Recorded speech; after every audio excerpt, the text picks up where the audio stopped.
আসসালামু আলাইকুম রহমতুল্লাহ। ভারতের মুদ্রার দরপতন। ভারত বেশ কিছু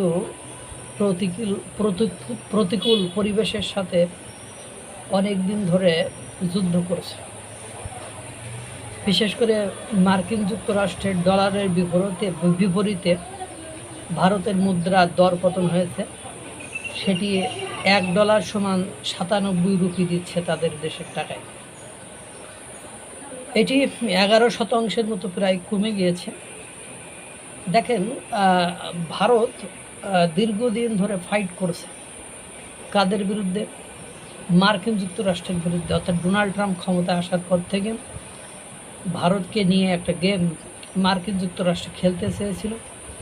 ভারতকে যেমন অন্যান্য দেশ, পাকিস্তান, বাংলাদেশ, এই সকল রাষ্ট্রকে মার্কিন যুক্তরাষ্ট্রের গোলাম বা দাসে ইতোমধ্যে পরিণত করা সম্ভব হয়েছে।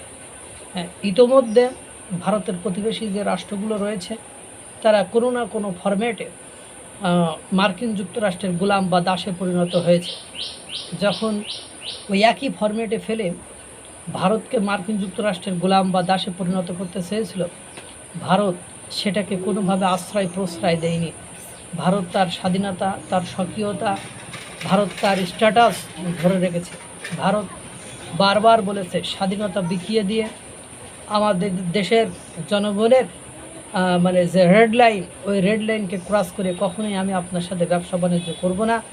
সবার আগে মেক ইন ইন্ডিয়া বা ওই ঘটনাটিকে, তারা ওই বিষয়টিকে বেশি গুরুত্ব দিয়েছে।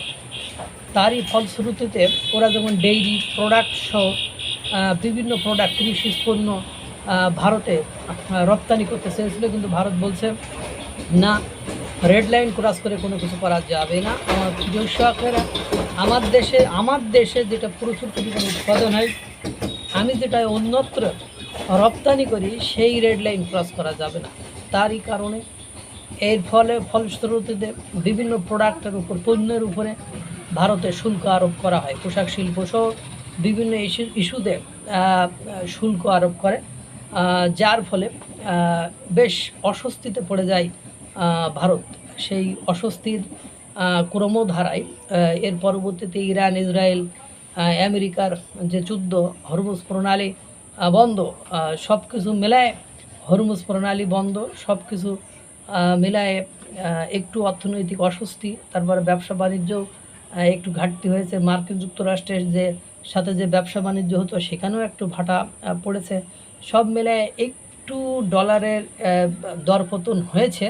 অবশ্য তার মধ্যে আবার ডিডলারাইজেশন যে প্রক্রিয়া, যে ব্রিক্স, সেক্ষেত্রে ভারত অগ্রগণ্য ভূমিকা পালন করেছে। তার কারণেও মার্কিন যুক্তরাষ্ট্রের একটা চাপ রয়েছে। দক্ষিণ এশিয়া মহাদেশের বিভিন্ন দেশ নিয়ে খেলতে পারলেও ভারতকে নিয়ে আমেরিকা খেলতে পারছে না, যার কারণে বিভিন্ন ইস্যুতে ব্যবসা বাণিজ্য একটু ঘাটতি হওয়ার ফলে এই প্রবলেম হয়েছে। তারপরে ভারতের জনগণ অত্যন্ত বিচক্ষণ এবং বুদ্ধিমত্তার পরিচয় দেয়। এই মুহূর্তে সরকারকে হেল্প করে, উত্তেজনা সৃষ্টি না করে, সরকারও বিভিন্ন সামরিক সেক্টরে বেশ কিছুদিন বিনিয়োগ সহ বিভিন্ন কর্মকাণ্ড করেছে, যার কারণে অর্থনৈতিক একটু সাময়িক অস্বস্তি সৃষ্টি হলেও এই সমস্যার অতি দ্রুত সময়ের ভেতরেই সমাধান হয়ে যাবে আশা করা যায়। জনগণকে সাবধান এবং সতর্কতা অবলম্বন করতে হবে। আল্লাহ তাআলা